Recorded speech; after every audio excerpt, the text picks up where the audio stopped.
आप देख रहे हैं इंडिया टाउन न्यूज, भारत की बात। नमस्कार, आप देख रहे हैं इंडिया टाउन न्यूज और मैं हूं आपके साथ सुरभि शुक्ला। स्वागत है आपका हमारे खास बुलेटिन मध्य प्रदेश की खबरों में, जहां हम आपको मध्य प्रदेश की महत्वपूर्ण खबरों से रूबरू कराएंगे। तो चलिए बुलेटिन की शुरुआत करते हैं विदिशा से। विदिशा में सांसद खेल महोत्सव का शानदार आगाज हुआ है।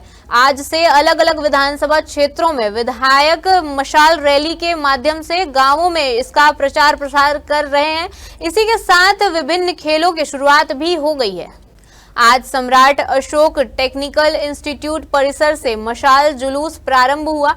इसमें विधायक मुकेश टंडन और खिलाड़ी व कोच शामिल हुए।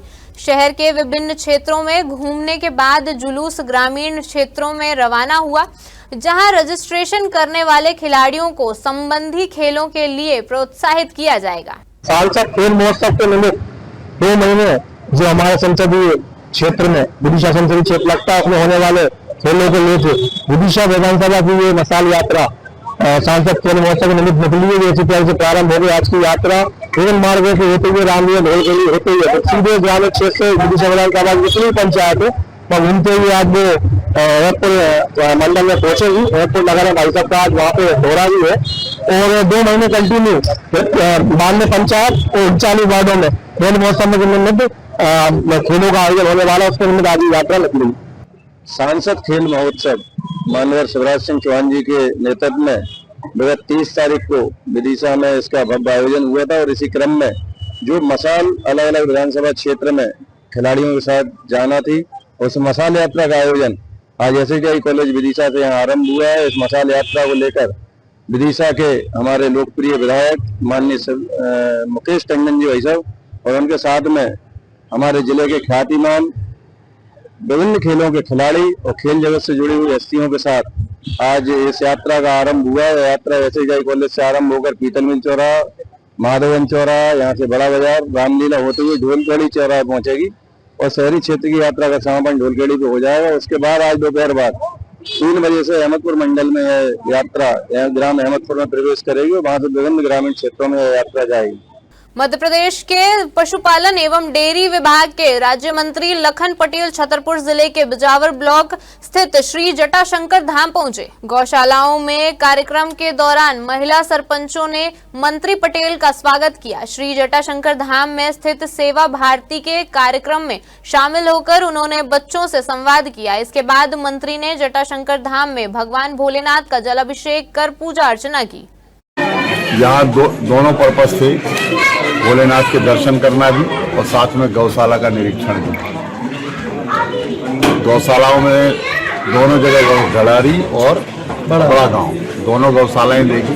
व्यवस्था ठीक है, वहाँ कुछ कमी है तो उनको हम ठीक करने का प्रयास करेंगे और उसको मैंने पुष्पेंद्र जी को कहा है कि गौवंश की थोड़ा बढ़ाएं और साथ साथ दूसरे साधन जब तक हम गौशाला में नहीं करेंगे तो सिर्फ इसी पर अनुदान पर गौशाला संचालित करना बहुत कठिन काम है। जन भागीदारी, लोगों का जोड़ना, लोगों को सहयोग लेना, जब तक नहीं होगा तब तक गौशाला चलाना संभव नहीं है।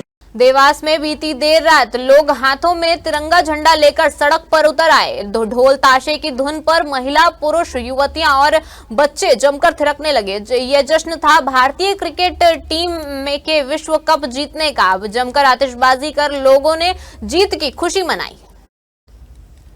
भारतीय महिला क्रिकेट टीम की ऐतिहासिक जीत पर देवास में जश्न का माहौल देखने को मिला। देवास के सयाजी गेट पर भारतीय क्रिकेट टीम महिला के विश्व कप जीतने का जश्न मनाया गया। जमकर आतिशबाजी की गई। बड़ी संख्या में महिला, पुरुष, युवक, युवतियां और बच्चे जमा हुए थे। लोग हाथों में तिरंगा झंडा लेकर नाचते झूमते नजर आए। खंडवा में एक युवक की चाकू मारकर हत्या कर दी गई। कमर के नीचे चाकू लगने के कारण ज्यादा खून बह गया, जिसके बाद युवक ने घटना स्थल पर ही दम तोड़ दिया। पुलिस ने मामले में 4 संदेहियों को हिरासत में लिया है। घटना कोतवाली थाना क्षेत्र में निर्माणाधीन 3 पुलिया ओवर ब्रिज के पास की है। 24 वर्षीय मृतक लक्की उर्फ लखन पिता दीपक करोले पदम नगर थाना क्षेत्र के सन्मति नगर का रहने वाला है। परिजन पुलिस के साथ 3 पुलिया के पास पहुंचे तो होटल गुरु कृपा की सीढ़ियों पर लकी अचेत पड़ा था। इधर इस हत्याकांड में गोपी यादव, एक नाबालिग और अमन लाला के नाम सामने आए हैं। वहीं आर्यन गोयल नामक शख्स की भी इसमें भूमिका होने की बात सामने आई है। मामले में कोतवाली टीआई का कहना है कि हत्या का केस दर्ज कर मामले की जांच की जा रही है। कुछ संदिग्धों को उठाया गया है जिनसे पूछताछ की जा रही है। जल्द ही मामले में खुलासा किया जाएगा। हम सब सन्मति नगर के निवासी है। हम आए दिन ये अमन लाला और आर्यन गोयल के नाम से बहुत पीड़ित थे। वे वहाँ पर आकर वहाँ के लोगों को ड्रग्स सप्लाई, वहाँ के जो नए बच्चों को ड्रग्स देना और नशे में लिप्त करने का काम करते थे। अमन लाला तो पूरे खंडवा में ड्रग्स का बहुत बड़ा व्यवसाय कर रहा है। नई पीढ़ियों को ड्रग्स सप्लाई अमन लाला द्वारा हो रहा है। अभी कुछ दिन पहले, 4 दिन पहले भी हमारे आके कुछ बच्चों ने उसका विरोध करा था, उसको भगाया था वहाँ से, जिसमें अमन लाला ने धमकी देके गए थे कि जितने भी लोग मेरे को यहाँ से भगा रहे हैं मैं उनको मारने की धमकी देके गए थे। आज वो ही कुछ दिन बाद क्या हुआ, अमन लाला इन सब ने मिल के आज हमारे यहाँ के लक्की को, जो बहुत मिलनसार था, सबसे मिलता था, बातचीत करता था, सबको बड़ों को बहुत सम्मान देता था, आज वो हमारे बीच में से चले गया। हम ये चाहते हैं कि अमन लाला और आर्यन गोयल जो इसमें मेन आरोपी है, जो साजिश तहत लक्की को लेके गए, उसको कड़ी से कड़ी सजा मिले, उसको मेन आरोपी बनाकर उनको अंदर ले जाए। यहाँ पर मेरे बच्चे का मर्डर हो गया, इसलिए हम मर्चरी में उसकी लाश है तो उसके लिए हम बैठे हुए हैं। ये कब की घटना है, कैसे क्या ये करीब रात की घटना है, 12 बजे के बाद की। कहाँ गया था आपका बालक, तो फिर क्या जानकारी मिली आपको? बालक वैसे 11:30-12 बजे तक मोहल्ले में ही रहता है। बाकी उसको उसके दोस्त जो आर्यन है और साथ में बताते अमन लाला है, ये उसको साजिश के तौर पर लेके गए और उसके साथ में ये घटना है। अब बोले, मैंने कहा बताओ हमको, हम जाके देखने की कि हम भी वहीं जा रहे हैं, स्पॉट पे ही जा रहे हैं जहाँ दुर्घटना हुई है, घटना घटी है। अब बोला हमारे साथ, तो हमको 2 जनों को उन्होंने गाड़ी में बिठाया और एक गाड़ी से हमारे पीछे आया। अब वहाँ जाके देखा तो बच्चा अचेत पड़ा हुआ था। मतलब थोड़ी बहुत इन्होंने उठाया तो उसकी सांस चल रही थी। सांस चलते चलते जैसे उसको अस्पताल, बोले हाथ मत लगाओ, नहीं अस्पताल लेके जाएंगे भैया। तो अस्पताल लाते लाते उसने बताया कि मैं इनके साथ आया था, आर्यन और अमन लाला के साथ। और बोले मेरे को चाकू इनने ही मारा है, इसका नाम बताया था यादव का, गोपी यादव का। और वो राणा ने बोले डिक्की में से चाकू निकाल के दिया था।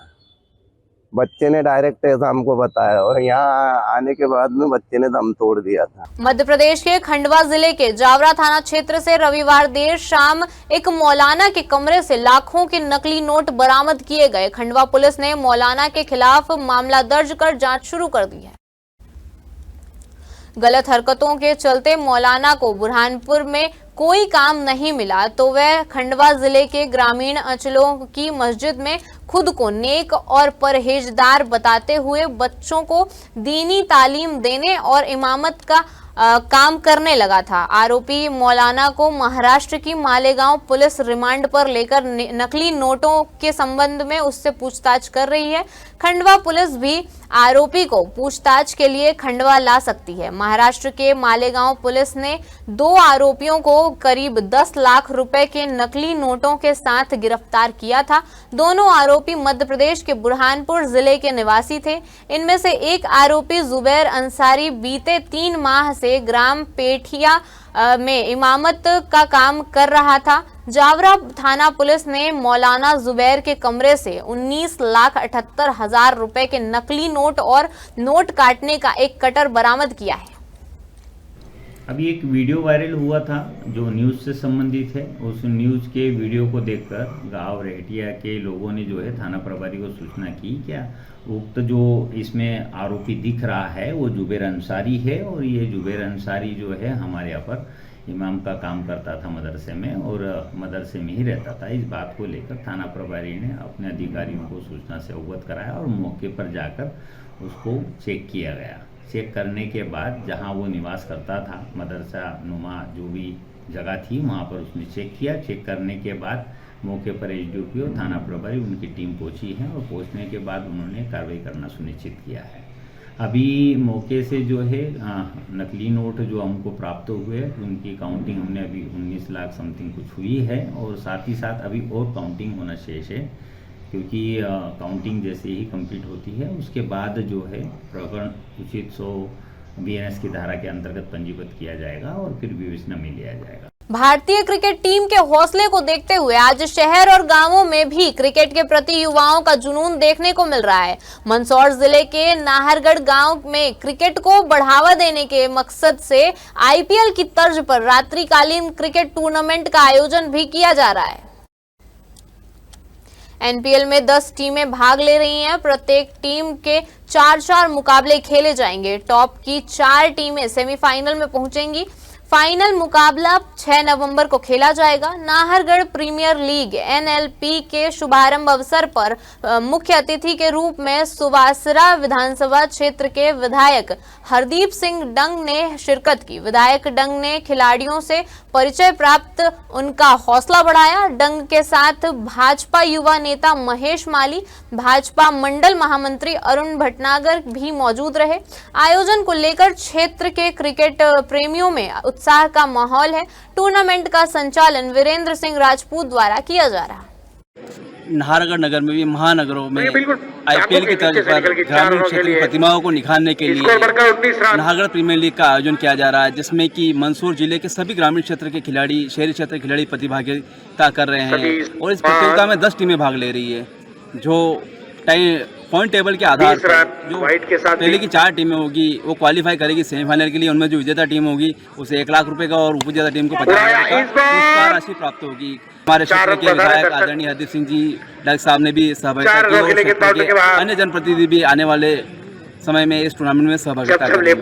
उज्जैन जिले की महिदपुर तहसील के ग्राम सेमलिया में बिजली पोल लगाने के मामूली विवाद ने हिंसक रूप ले लिया। आरोपी प्रभु किर ने दिलीप सोलंकी और उसके भाई पर डंडे से हमला कर दिया, वहीं जिसमें दिलीप का सिर फट गया और उसके भाई की कमर में चोट आई है।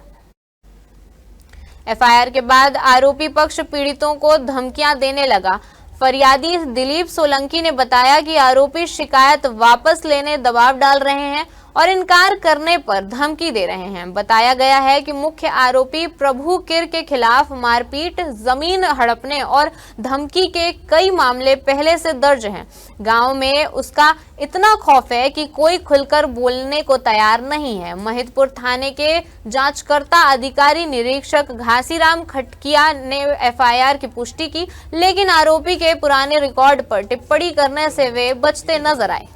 सेमलिया रहता हूँ, जाति दर्जी है, और हम घर की बिल्ली लाने के लिए हमने गेड़े गाड़ रखे थे। तो प्रभु के समाज का ये पास में हमारा पड़ोसी है, तो उसने थांबे उखाड़ दिए और जान से मारने की कोशिश की और मेरे सर में दे दी है, सर फट चुका है।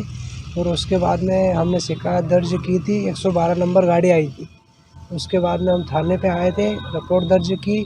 उसके बाद में हम सरकारी अस्पताल में गए, टांके आंके लगे और उसके बाद में फिर हमको वहाँ भेज दिया चरक भवन में उज्जैन। उसके बाद में वहाँ से 3-4 दिन बाद हम यहाँ पर आए तो आरोपी हमारे घर के ओवर चौगरी घूम रहे हैं। हमने देखा तो वो वहीं पर घूम रहे हैं अभी तक आज़ादी में। सरकारी बल्डे, सरकारी ज़मीन प्लाट काट काट के बेच दी और 30 बीघा ज़मीन सरकारी अंखत है, अभी भी उसके कब्जे में। सर मुलजिम गिरफ्तार हो गया, कार्रवाई हो चुकी है इसमें।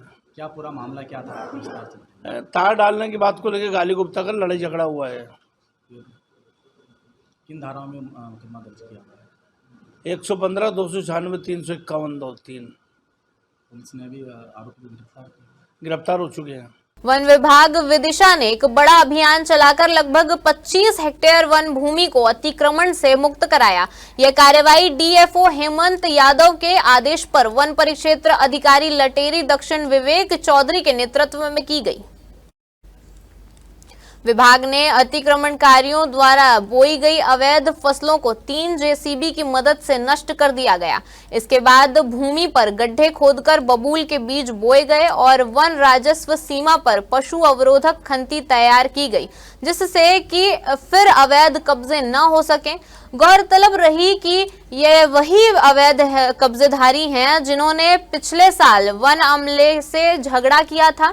इस मामले में थाना लटेरी में FIR दर्ज है। वन मंडल अधिकारी हेमंत यादव ने कहा है कि वन भूमि पर किसी भी प्रकार का अवैध कब्जा या खेती बर्दाश्त नहीं की जाएगी। विभाग निरंतर अभियान चलाकर वन क्षेत्र की सुरक्षा और संरक्षण सुनिश्चित कर रहा है। विदिशा वन मंडल के अंतर्गत आज अतिक्रमण बेदखली की कार्रवाई संपन्न हुई है, जिसमें हमने लटेरी रेंज में लगभग 25 हेक्टेयर वन भूमि को मुक्त कराया है और ये अतिक्रमण बेदखली का जो कार्रवाई है वो आगे भी जारी रहेगी और हमारी कोशिश है कि हम वन भूमि को ज्यादा से ज्यादा वन भूमि को अतिक्रमण से मुक्त कराएं। ग्वालियर के गोला का मंदिर थाना क्षेत्र अंतर्गत पिंटो पार्क इलाके में अनाज में रखे कीटनाशक से बनी जहरीली गैस से 4 वर्षीय बच्चे की मौत हो गई और 3 लोग बेहोश हो गए। पुलिस ने घटना की जांच शुरू कर दी है। ग्वालियर के पिंटो पार्क स्थित एक मकान में अनाज की बोरियों में रखे कीटनाशक से बनी जहरीली गैस के चलते बड़ा हादसा हो गया। शिव कुमार यादव के मकान में अनाज की सुरक्षा के लिए रखी गई कीटनाशक से जहरीली गैस बनी, जिससे किराएदार के बेटे वैभव शर्मा की मौके पर ही मौत हो गई। वहीं 3 लोगों को गंभीर हालत में अस्पताल में भर्ती कराया गया है। पुलिस ने घटना की जांच प्रारंभ कर दी है। पुलिस के मुताबिक मकान मालिक ने अनाज में कीटनाशक की 15-20 गोलियां रखी थी, जिनसे गैस बनी और यह हादसा हो गया। FSL की टीम ने सैंपल कलेक्ट किया है और कीटनाशक जब्त कर लिया है। देखिए, पिंटो पार्क में भी सुबह की घटना है। इसमें सैनिक गार्डन के सामने इनका एक मकान है। मकान मालिक द्वारा अपने वाहन लगाने की जो पोर्च है वहाँ पर कुछ गेहूँ लगाए गए थे, जहाँ कुछ इन्होंने गेहूँ में जो सल्फात इत्यादि जो गेहूँ को खजर रखने के लिए दवाई डाली जाती थी वो अधिक मात्रा में डाल दी है, जिससे वहाँ कुछ विषैली गैस वगैरह बन गई। अभी हालांकि एक्सपर्ट्स की टीम व पुलिस टीम, फॉरेंसिक टीम वहाँ मौके पर है। इस विषैली गैस से वहाँ जो किराए से रहने वाले सत्येंद्र शर्मा है, उनके एक बच्चा 4 वर्षीय, जिसकी वहाँ मौत हो गई है। अभी इन तीनों लोगों को भी अस्पताल में भर्ती कराया गया है। अभी गैस का प्रभाव कम नहीं हुआ है। लगातार वहाँ एक्सपर्ट्स को बुलाकर प्रयास कर रहे हैं कि ये घटना क्यों हुई है, उस संबंध में भी स्थिति स्पष्ट करेंगे। उस आधार पर इसमें आगामी लगाने की कार्रवाई करेंगे। मध्य प्रदेश के हरदा जिले में सरकारी कामकाज और जनप्रतिनिधियों की जवाबदेही पर बड़ा सवाल खड़ा हो गया है। ग्रामीणों ने आरोप लगाया है कि पंचायत भवन नियमित रूप से नहीं खुलता और सचिव अक्सर नादारद रहते हैं। इस लापरवाही के चलते गांव में विकास कार्य प्रभावित हो रहे हैं और केंद्र तथा राज्य सरकार की योजनाओं का लाभ समय पर लोगों तक नहीं पहुंच पा रहा है। ग्रामीणों ने जिला प्रशासन और जनपद पंचायत के अधिकारियों से लापरवाह सचिव के खिलाफ सख्त कार्रवाई करने की मांग की है। उप सरपंच मनमोहन गौर ने बताया कि पंचायत भवन में अक्सर ताला लगा रहता है। जब से नया सचिव आया है तब से कभी कभी पंचायत खुलती है। पंचायत के काम में सरपंच पति दखलंदाजी करते हैं और जिला पंचायत सीईओ अंजलि जोसेफ ने मामले की जांच करने की बात कही है। भाई साहब, ये कोई नई बात नहीं है। इसमें आए दिन हमेशा ताला ही लगा रहता है, क्योंकि जब से नया सचिव आया है तब से तो कभी कभार कभी किस्मत से ताला खुला हुआ मिल गया पंचायत में तो है, नहीं तो हमेशा बंद ही रहता है। आपका कहना सचिव यहाँ पे नहीं आता है? सचिव आते हैं पता ही नहीं चलता कब आता है कब चले जाते हैं। जब देखो जब पंचायत में ताला ही लगा रहता है। जी। तो पंचायत में आप उप सरपंच हो, साथ में सरपंच है, आपके पंच लोग, तो आप लोग उनको कुछ बोलते नहीं हो क्या? नहीं, आदरणीय सरपंच महोदय हमारे यहाँ पत्नी है जी, लेकिन वो कभी कभार यहाँ कोई खास मीटिंग रहती है 26 जनवरी 15 अगस्त टाइम, तब यहाँ उनके दर्शन होते हैं लोगों को जी। अन्यथा हमेशा सरपंच पति ही यहाँ पंचायत के कार्यों में अपनी दखल अंदाजी करते हैं। मैंने जो सचिव आया है उसको इसके वजह से कि सरपंच पति की दखल अंदाजी ज्यादा ना हो और जो चुने हुए व्यक्ति है उनको महत्व उनको भी दिया जाए, इस संबंध में एक आवेदन दिया है। पंचायत भाई साहब टाइम से बिल्कुल नहीं खुलती है और यहाँ पे सरपंच पति आता है, सरपंच आज तक आया नहीं है। और 26 जनवरी 15 अगस्त के रोज ही हम सरपंच को देखते हैं, बाकी जो मीटिंग रहती है आम सभा की बस उसी में, बाकी सरपंच यहाँ पे आता नहीं है और हमेशा ताला लगा रहता है। हमारे ग्राम पंचायत में करीबन हम 4-5 महीने से आवेदन भी दिए, मैंने कंप्लेंट भी करी मैंने स्टेट लाइट के बारे में, अभी तक स्टेट लाइट नहीं लगे हमारी पंचायत में। बिल लग गए हैं, 15,000 का बिल लगकर पैसे निकाल लिए गए हैं और अभी तक स्टेट लाइट नहीं लगे हैं। मैम, ग्राम पंचायत महन गाँव में अक्सर ताला बंद रहता है और साथ ही उप सरपंच ने आरोप लगाया कि सरपंच पति हस्तक्षेप करते हैं पंचायत में, तो थोड़ा सा इस विषय पर आप क्या कार्रवाई आपके द्वारा की जाएगी? जनपद पंचायत खिड़किया के अंतर्गत पंचायत महनगांव की शिकायत आज प्राप्त हुई है, उसकी विधिवत जांच की जाएगी और उसके अनुसार जो भी रिपोर्ट आती है आगामी कार्रवाई की जाएगी। एक और जहां सरकार बेहतर स्वास्थ्य व्यवस्थाओं के बड़े दावे करती है, वहीं सरकारी एम्बुलेंस सेवा और स्वास्थ्य सुविधाओं के दावे एक बार फिर सवालों के घेरे में हैं। देखिए क्या है पूरा मामला। यह दृश्य मऊगंज का है, जहां एक गर्भवती महिला दर्द से कराह रही थी, लेकिन सरकारी एम्बुलेंस सेवा नदारद थी।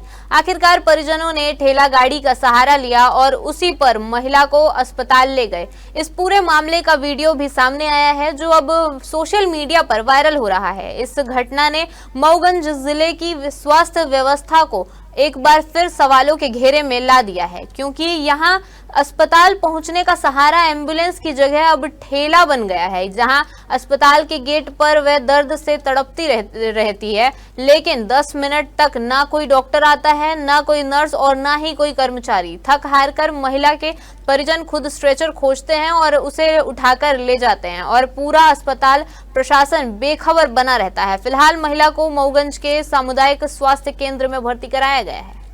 एक निजी एम्बुलेंस चालक की लापरवाही मौत का सबब बन गई। चालक ने फुल ऑक्सीजन भरा सिलेंडर होने का दावा किया था, मगर रास्ते में ही ऑक्सीजन खत्म हो गई और इसी के साथ मरीज की सांसें भी थम गई।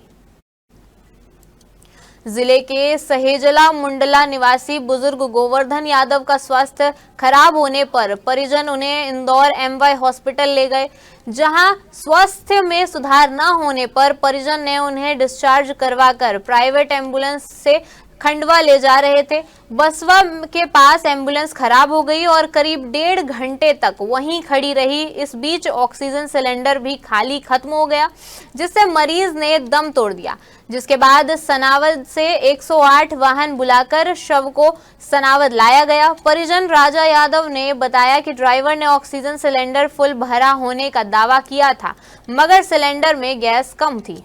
प्रधानमंत्री कॉलेज ऑफ एक्सीलेंस गुना में जिला स्तरीय फुटबॉल प्रतियोगिता का आयोजन किया गया। अतिथि doctor BK Tiwari, doctor Manoj Bhidoria और डॉक्टर BS मीणा शासकीय महाविद्यालय आरोन थे।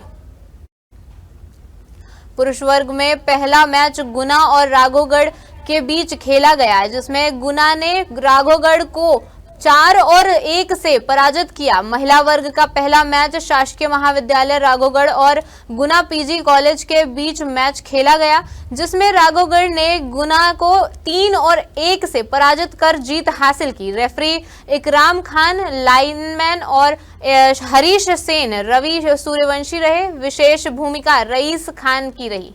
नरसिंहपुर जिले के करेली थाना अंतर्गत ग्राम देवरी खुर्द वीरान टोला से घरेलू विवाद के चलते एक दिल दहला देने वाली घटना सामने आई है, जहां 60 वर्षीय पति ने अपनी पत्नी पर हंसिया से वार कर उसकी हत्या कर दी। आरोपी किसान इंद्रजीत ने रात लगभग 3:30 बजे अपनी पत्नी कस्तूरी बाई पर हंसिया से हमला कर दिया। इंद्रजीत ने पत्नी की गर्दन और पीठ पर वार किए, जिससे उसकी मौके पर ही मौत हो गई। पुलिस घटना का कारण घरेलू विवाद और आरोपी की गुस्सैल प्रवृत्ति होने का बता रही है।